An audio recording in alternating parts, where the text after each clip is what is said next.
په سیالکوټ کې د دې ملک وزیر دفاع چې کم غولخوري کړې ده کم غولې خوړلې دي موږ د دې په شدید الفاظو مذمت کوو دی دا وایي چې موږ د افغانستان سره جنګ غواړو که دا فیصله حل شوه خو ټیک دی که نه شوه حل موږ دلته جنګ غواړو ته چې جنګ غواړې ته پر لاهور ولې نه کوې د انډیا سره ته چې جنګ غواړې ته پر سیالکوټ ولې نه کوې ته پر پنډۍ ولې نه کوې ته پر اسلام آباد ولې نه کوې په دې پوهېږې چې هغه مې خامخا لاس ته ورتېچي دلته مظلومه قوم پروت دی که په دې خوا پروت دی هم پښتون پروت دی که د لیکې په هاخوا پروت دی هم پښتون پروت دی ګرد سره عاجزان دي ګرد یو قوم دی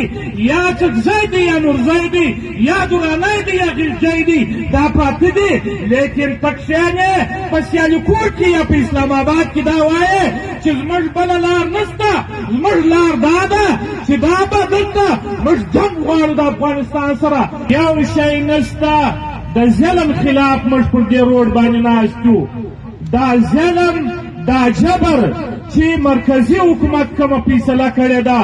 اپیکس کمیټي کومه فیصله کړې ده د بارډر د دروازې ده 2 کاله کېږي مسلسل بارډر بند دی زموږ خویندې و میندې زموږ سپین ږیرې زموږ ځوانان دا بند پاته دي یو پیره خو دې دا فیصله وکړل چې مثلا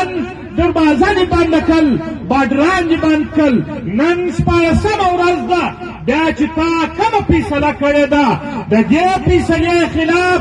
بیا کم اسمان چپاسلو بیا کم همدغه پر بله خوا واوښتله چې نن 14مه ورځ ده نن بیا تجارت بند دی نن بیا زنانې بندې دي نن بیا سپین ږیرې بند دي نن بیا ځوانان بند دي هېڅ شی نشته عزیزانو هېڅ شی نشته د دې مفادات بند دي د جرنیلانو مفادات بند دي دا وفاقي حکومت د وزیر اعظم مفادات بند دي